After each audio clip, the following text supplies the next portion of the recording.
अस्सलाम वालेकुम, आदाब अर्ज़ है।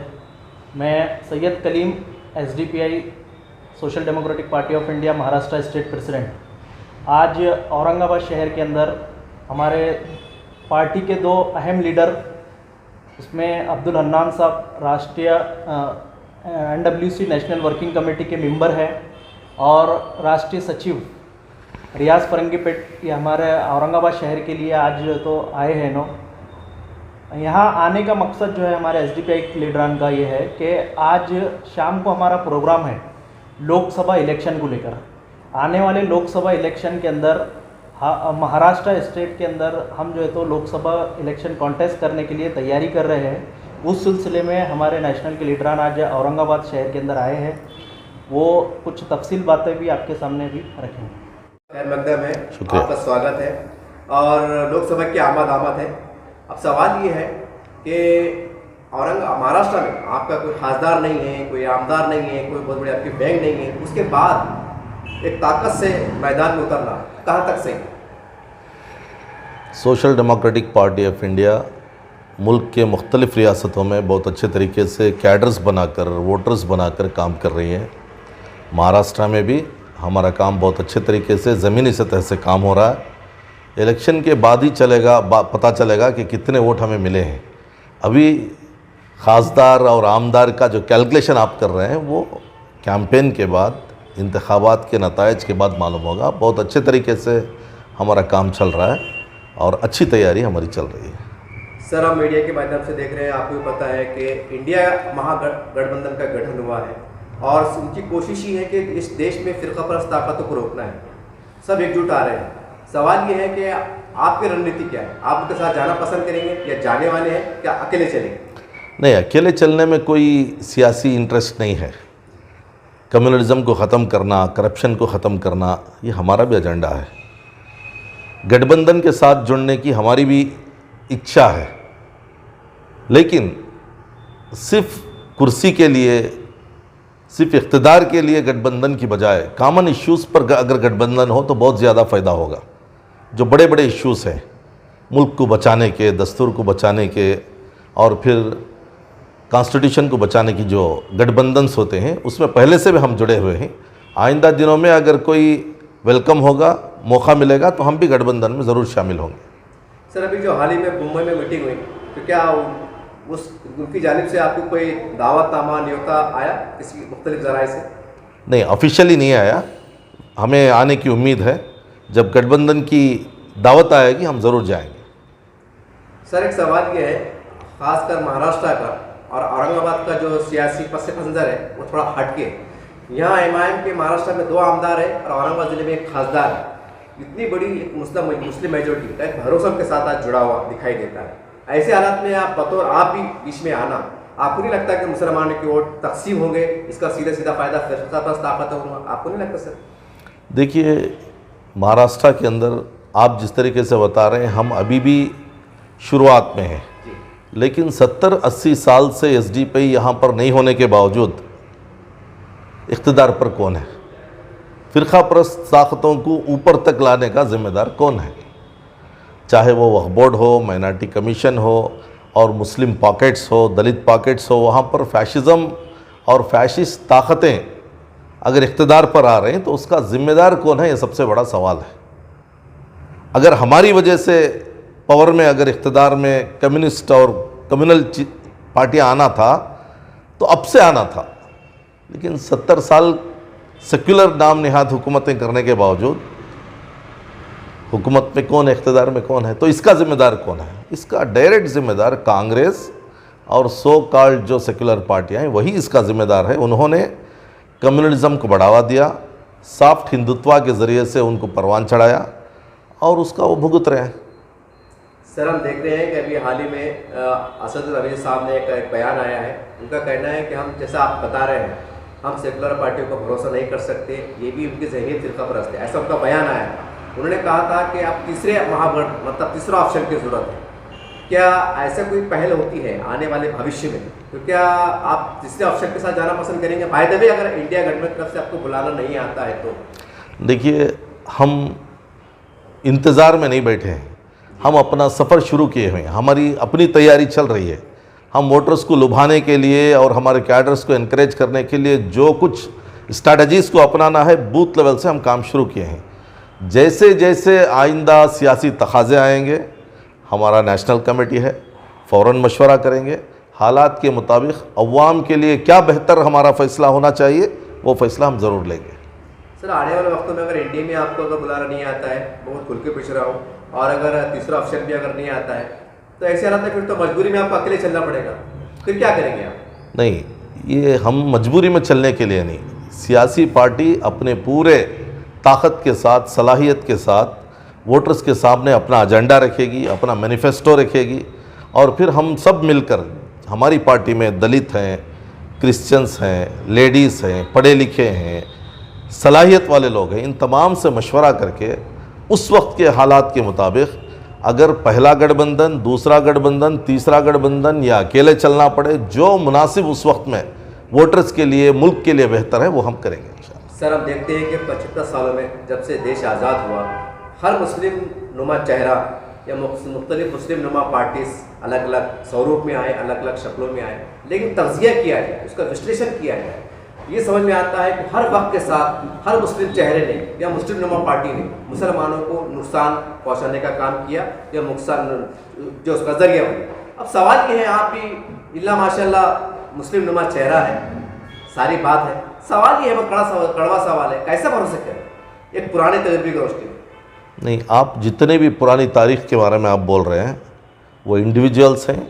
इलेक्शन के दिनों में उन्होंने काम शुरू किया, जज्बाती नारे दिए और मुस्लिम पॉकेट्स का इंतखाब किया, फ़ौरन जो है इंतखाबात में उतरे और जज्बाती वोट लेके निकल गए। हम तकरीबन 14-15 साल से ज़मीनी सतह से भूख से आज़ादी और खौफ से आज़ादी का स्लोगन लेकर, और इसमें मुस्लिम्स, दलित, ओबीसी, मजदूर, मजलूम तमाम को साथ में लेकर बूथ लेवल पर हमारी कमेटियां बनाकर सिविक एमिनिटीज़ के इश्यूज़ को लेकर धीरे धीरे हम ऊपर आना चाह रहे हैं। कोई जज्बाती इशू हमारा नहीं है, कोई अर्जेंसी भी हमें नहीं है।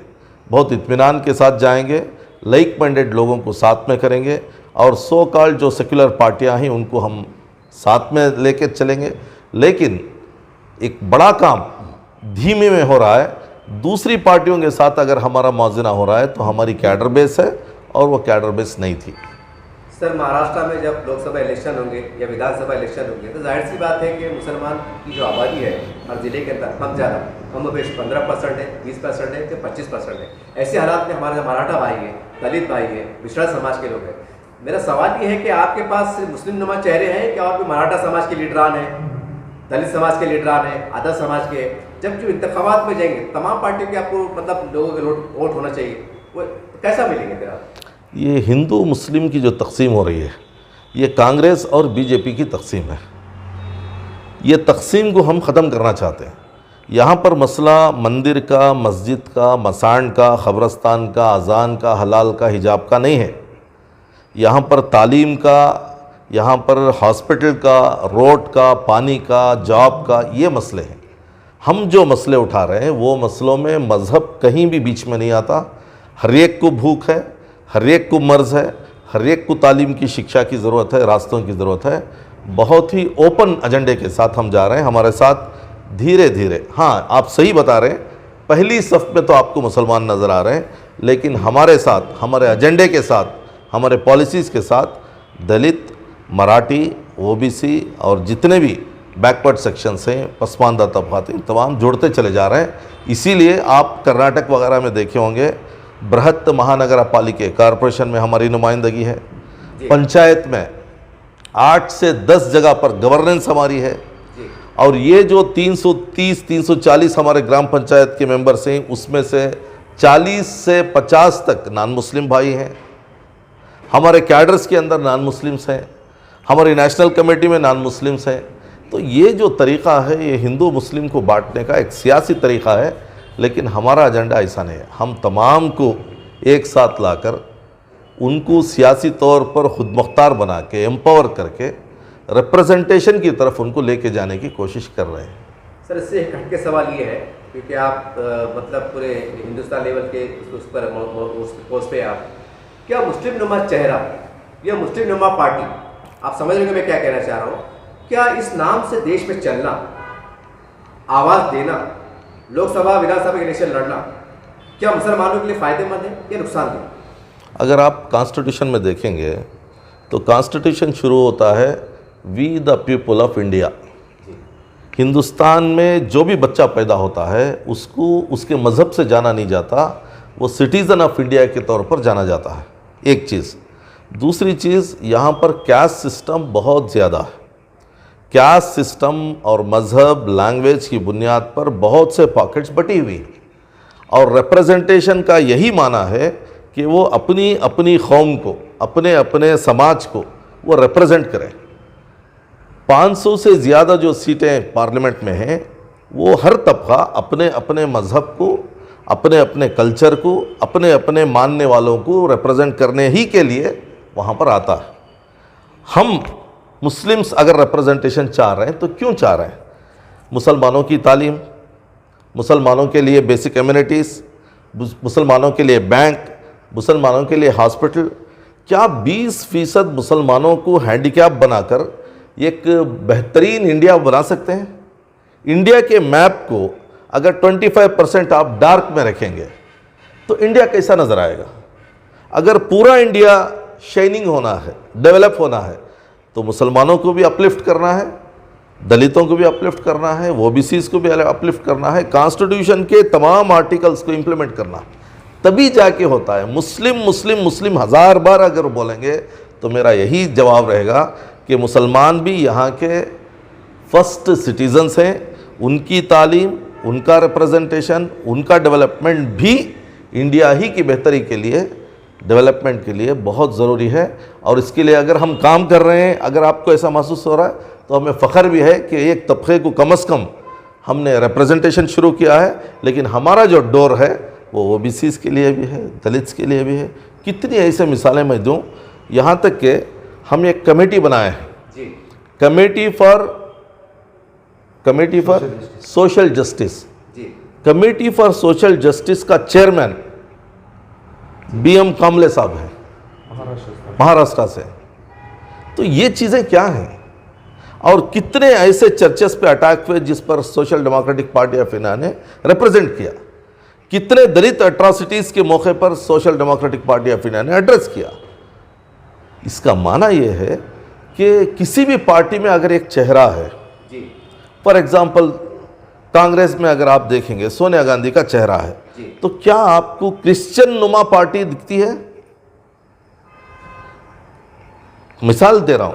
तो इसलिए किसी लीडर के चेहरे को देखकर पार्टी को नहीं परखा जाता, उसके पॉलिसीज़ को, उसके नारे को और उसके काम करने के बाउंड्रीज को देखकर वो जो है परखा जाता है। सर, ये है कि अब लोकसभा में आपकी पार्टी कितने सीट खड़े करने वाली है? तैयारी तो बहुत ज़्यादा सीटों पर हो रही है हमारी, लेकिन तैयारी अलग चीज़ है। तैयारी करते करते करते हम अवाम तक पहुंच के, कैडर्स को तैयार करके, जब डिक्लेयर होगा इलेक्शन, उस वक्त में जितना हम रेस्पेक्टफुल वोट ले सकते हैं, जितना ज़्यादा जिस जगह हमारा काम हुआ है वहाँ पर हम कंटेस्ट करेंगे। सर, अभी हाल ही में आपने मीडिया पे देखा होगा, मोहन भागवत साहब का एक बयान आया था कि इस देश का रहने वाला हर हिंदू है और ये देश हिंदू राष्ट्र है। आपकी पार्टी बतौर आप उनके इस बयान को कैसा देखते हैं? वो एक हिंदुत्व का बड़ा चेहरा है। जब भी बोलेंगे हिंदुत्व के बारे में बोलेंगे, हम समझते हैं कि वो अपने दिमाग में जो रटे हुए हैं वो ज़बान से बोल रहे हैं, उसको हम ज़्यादा सीरियस नहीं लेते। हमारा जो सीरियसनेस है वो हमारा कॉन्स्टिट्यूशन के ऊपर है, पार्लियामेंट्री अफेयर्स के ऊपर है। एक संगठन चला रहे हैं, बड़ा संगठन है, वो संगठन के नशे में वो बोल रहे हैं, बहुत सी चीज़ें बोलती हैं, उसे हम ज़्यादा सीरियस नहीं लेते। पूरे तमाम अखबारात में बड़े बड़े दानिश्वर हैं, बड़े बड़े उनके लेख हम देख रहे हैं, पढ़ रहे हैं। उनका खुले से कहना है, किसका कोई इशारों में कह रहा है, अगर 2024 के इलेक्शन में एक बार फिर भाजपा अगर लीड करती है तो कहीं ना कहीं ये देश मुकम्मल पूरी तौर से हिंदुत्व की तरफ चला जाएगा, या यूँ कहें तो ज़्यादा बेहतर रहेगा कि ये देश हिंदू राष्ट्र में तब्दील हो जाएगा। तो सर, आपको लगता है कि ये ऐसा होने वाला है, कि ऐसा हो सकता है? ये जो डराने का तरीक़ा है, बीजेपी मुसलमानों को दिखाकर डराती है, ये हो जाएगा वो हो जाएगा। इसके एमपी नहीं है, इसकी सही एक क़ियादत नहीं है, इसकी एक पार्टी नहीं है। इन ये कौम को दिखाकर वो बोलते हैं कि ये पूरा मुस्लिमकरण हो जाएगा, ऐसा वो दिखाते हैं। और इसी तरह ये हिंदू हो जाएगा, ये पूरा हिंदुत्व हो जाएगा बोल के ये डराते हैं। जब तक संविधान बाकी रहेगा उस वक्त तक ना ये हिंदू रहेगा ना ये मुस्लिम रहेगा, ये भारत रहेगा, ये इंडिया रहेगा, ये हिंदुस्तान रहेगा। सर, जैसा आपके ज़िम्मेदारों ने बताया कि हम लोकसभा की तैयारी के लिए आए हैं, तो औरंगाबाद की सीट भी बहुत मायने रखती है और यहाँ की सीट इतने मायने रखती हैं कि यहाँ के असरात पूरे मराठवाड़े पड़ते हैं और मराठवाड़े के असरात पूरे महाराष्ट्र पे पड़ते हैं। तो औरंगाबाद से कोई नुमाया चेहरा आपके पास मौजूद है, डिक्लेयर करने वाले हैं क्या बाद में होगा? देखिए, सबसे पहली चीज़ तो औरंगाबाद लोकसभा क्षेत्र के लिए भी बदलाव ज़रूरी है। अभी जो मौजूदा खासदार साहब है, इन्होंने बड़े बड़े वादे किए, बड़े बड़े बातें किए, लेकिन काम कुछ भी नहीं हुआ। उन्होंने मुस्लिम कम्युनिटी को लेके, मुस्लिम समाज के साथ में बहुत बड़े बड़े वादे किए, लेकिन वो वादों में भी वो कहीं पर भी पूरा नहीं उतरे। आज औरंगाबाद शहर के अंदर, महाराष्ट्र राज्य के अंदर अलग अलग मुद्दों को लेके मुस्लिम समाज के ऊपर भी एट्रोसिटी, जुल्म ज़्यादती कंटिन्यू हो रही है। हेट स्पीचेस का मामला मुसलसल चल रहा है। औरंगाबाद के अंदर भी कई मरतबा जो है तो दंगे जैसी स्थिति हो गई। एक बार किराड़पुरा जैसा बड़ा दंगा हुआ जी। वो दंगे के अंदर भी हम देखें कि मुस्लिम समाज को कहीं भी इंसाफ नहीं है। गोली चला के जो है तो कत्ल कर दिया गया 2 लोगों का, उनके बारे में आज भी इंसाफ के लिए बोलने वाला कोई नहीं है। तो वादे सिर्फ वादे हुए हैं, बाकी कुछ काम नहीं हुआ है यहाँ पर मुस्लिम समाज का। इसलिए इस मरतबा बदलाव ज़रूरी है। एसडीपीआई जो भी कैंडिडेट लाएंगे तो वो ऐसा कैंडिडेट लाएंगे जो अपनी सेकुलर और संवैधानिक आइडियोलॉजी के ऊपर काम करने वाला आदमी हो, जो सच्चाई के साथ में बेबाक होगा और मजलूमों के लिए बेबाक आवाज़ उठाने वाला ऐसा एक कैंडिडेट जो है तो हम आवाम को देंगे। आवाम को एक उनका दिल का इत्मीनान जैसा एक कैंडिडेट हम जो तो लाने की कोशिश करेंगे। उसके लिए हमारी कोशिश जारी है। बहुत सारे लोग हमारे राब्ते में है। वक्त आने पे हम जो है तो उसका अनाउंस करेंगे।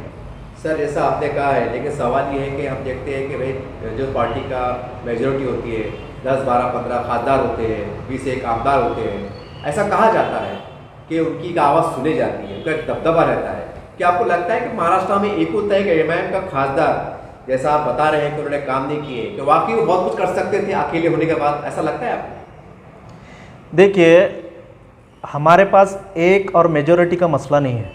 हम मजलूमों की ताकत यहाँ का संविधान है, कॉन्स्टिट्यूशन है। जो आदमी कॉन्स्टिट्यूशन को अच्छी तरह समझ लेगा वो खुद ब खुद ताकतवर बन जाएगा।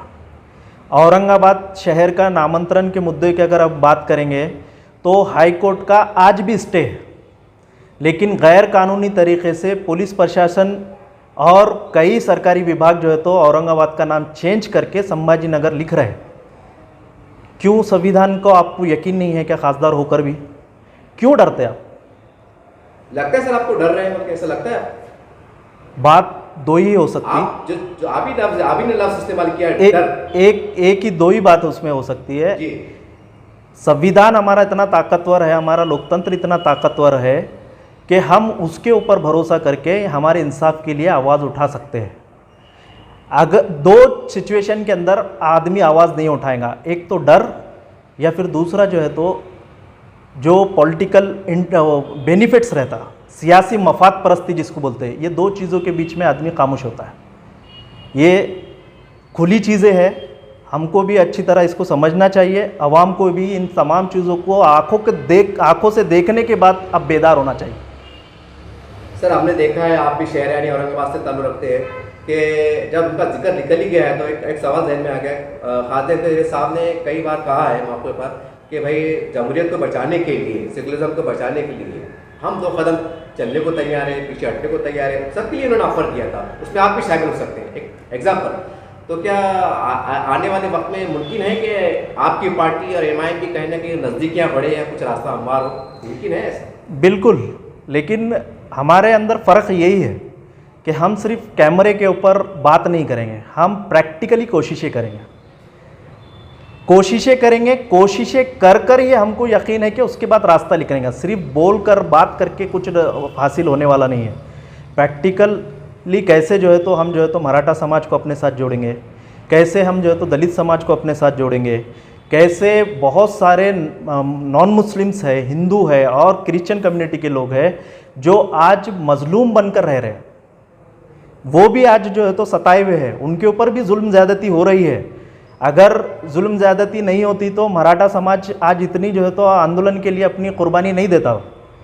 जबकि हम देख रहे हैं कि महाराष्ट्र के अंदर उनका असेंबलियों के अंदर अच्छा खासा रिप्रेजेंटेशन है, लेकिन इसके बाद भी मराठा समाज को कुर्बानियाँ देना पड़ रहा। क्यों? क्योंकि मराठा समाज के साथ इंसाफ नहीं हुआ। तो हमको चाहिए कि हम कोशिशें करेंगे तो रास्ते ज़रूर मिलेंगे। सर, एक तरफ महाराष्ट्र में मराठा को भी हाल ही में रिपोर्ट आ रही है कि लगभग सरकार उनको आरक्षण देने के मूड में नजर आ रही है, यानी एक्शन में नजर आ रही है, और दूसरी तरफ मुसलमानों को हाईकोर्ट जजमेंट देता है कि आप दीजिए तालीम के मैदान में। ऐसे हालात में ये दो बातें और बीच में तमाम महाराष्ट्र की मुस्लिम क़यादत तमाम पार्टियों के इसमें आ जाती है, कैसा देखते हैं आप? इसमें सामने लोकसभा का इलेक्शन है जी, जितनी भी बयानबाजियां हो रही है, चाहे वो गृह मंत्री बीजेपी के जो हमारे देवेंद्र फडणवीस है जो खुले तौर पर मराठा समाज से उन्होंने माफ़ी मांगी, मुख्यमंत्री एकनाथ शिंदे है जो खुद मराठा है, इनके तमाम के बयानात हम अगर देखेंगे तो सिर्फ सामने लोकसभा के इलेक्शन को सामने रखकर बातें की जा रही है। अगर ये वाकई में ईमानदार होते तो आज मराठा समाज को इतनी कुर्बानियाँ देने की ज़रूरत नहीं पड़ती। तो ये इलेक्शन इंटरेस्ट वाली बातें हैं, इस पे ज़्यादा हम यकीन ना करें। ये हमारा इतिहास हम लोग देख रहे हैं, आज़ादी के बाद से आज तक धोखा हुआ है मजलूम समाज के साथ। आज भी जो सत्ता में बैठे हुए लोग हैं ये सिर्फ धोखा देंगे, बाकी कुछ नहीं करेंगे। हम लोगों को एक्साइटेड होने की ज़रूरत नहीं है कि मराठा को इलेक्शन रिजर्वेशन मिल रहा है तो मुस्लिम कम्युनिटी भी अपना रिएक्शन देना शुरू करे। मत करिए, अभी वेट एंड वॉच कीजिए, क्योंकि हमको अच्छी तरह यकीन है कि बीजेपी जैसी सत्ता के अंदर बैठने वाली पार्टी ये कभी भी ईमानदार नहीं है। सर, आप महाराष्ट्र की जिम्मेदारी, आपके सवाल है मेरा, जिम्मेदार है आप यहाँ पर मुकामी जो लीडरान है, राष्ट्रवादी के हैं, कांग्रेस के हैं, सेना के हैं। सेना के लफ्ज़ इसलिए व्यक्त कर रहा हूँ क्योंकि उन्होंने अपने आप को सेकुलर घोषित किया है। अब वो खुला आप कह रहे हैं कि हम वो शिवसेना नहीं है जो पहले हुआ करती थी, ऐसा लोग भी कह रहे हैं। तो क्या आपके उनके लीडरान आपके रास्ते में है या आपकी कोशिश में है कि चलो एक वक्त से पहले एक महाज बनाया जाए, ऐसा कुछ हो रहा है पर्दे के पीछे, या मतलब जैसा आपने कहा इंतजार करो?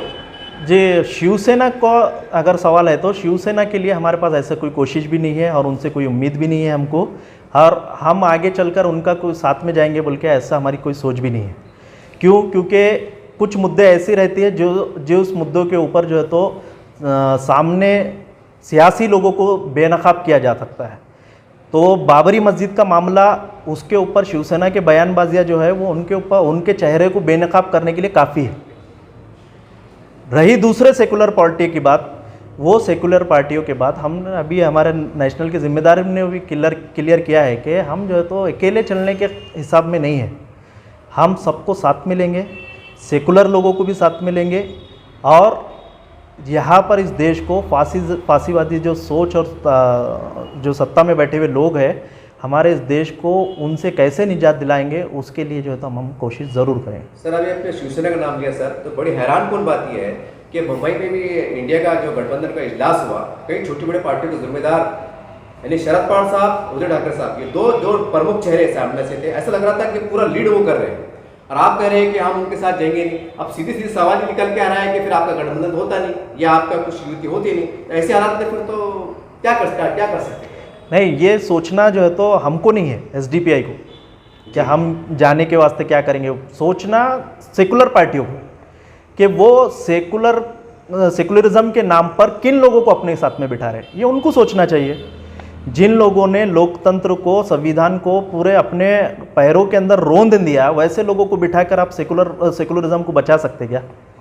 ये कांग्रेस को सोचना चाहिए, ये राष्ट्रवादी एनसीपी को, शरद पवार जी को सोचना चाहिए, और उनके साथ में जितने अपने आप को सेकुलर कहने वाले लोग हैं उनको सोचना चाहिए वो किसको अपने साथ में ले और किसको ना ले। सर, एक सवाल और सर, ये सवाल तो आखिर होगा था लेकिन जहन में आ गया।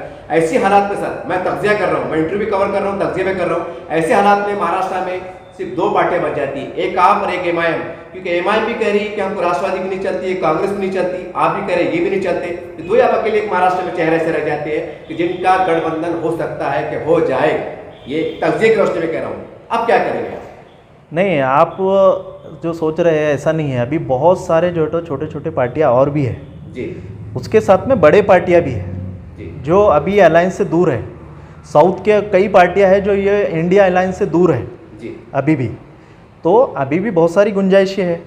और उसके साथ में सबसे बड़ी अहम बात है कि इंडिया अलायंस जो है ये वाकई में बचेगा क्या ईमानदारी के साथ में, वो सीट शेयरिंग के टाइम में वो भी सामने आ जाएगा।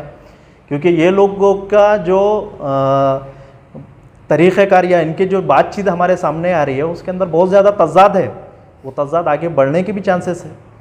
आखिरी में जाते जाते मुसलमानों के नाम को पैगाम को संदेश। मुसलमानों के लिए ख़ास तौर से नहीं है बल्कि तमाम लोगों के लिए भी है, क्योंकि आज सिर्फ जो है तो मुसलमानों को सोचना और मुसलमान अपने लिए बात करना बोले तो ये सही नहीं है। आज हमारा पूरा मुल्क जो है तो बहुत नाजुक हालात से गुज़र रहा है। हमारे संविधान ये भी आज जो है तो नाजुक हालात से गुज़र रहा है। उसके साथ साथ मुस्लिम समाज जैसा मज़लूम कम्युनिटी है, ऐसे कई कम्युनिटी जो है तो आज मज़लूम बनकर जीने पर मजबूर है। महाराष्ट्र के अंदर शेतकरी वर्ग जो है और उनके मसाइल अगर हम देखेंगे तो मुसलमानों से बढ़कर उनके मसाइल हैं आज। तो ऐसे कई मसाइल जो है तो के अंदर अलग अलग समाज के अलग अलग वर्ग के अलग अलग जाति धर्म के लोग मलूस है। ऐसे हालात के अंदर हम सबको संविधान एक धारे के अंदर पुरोता है, उसके ऊपर विश्वास कर कर हम सबको एक जगह आना चाहिए। उसके लिए तमाम अवाम ने भी आज ये समझना चाहिए कि कोई लीडर अगर वो संविधान से हटकर कॉन्स्टिट्यूशन से हटकर कोई बात करता है तो वो आपके लिए कभी भी जो है तो फ़ायदेमंद साबित नहीं हो सकता। फ़ायदेमंद आपके लिए वही होगा जो संविधान के लिए ईमानदार है, हमारे समाज के लिए ईमानदार है, इस देश की जनता के लिए ईमानदार जो पार्टी जो लीडर रहेगा वही फ़ायदेमंद साबित होगा।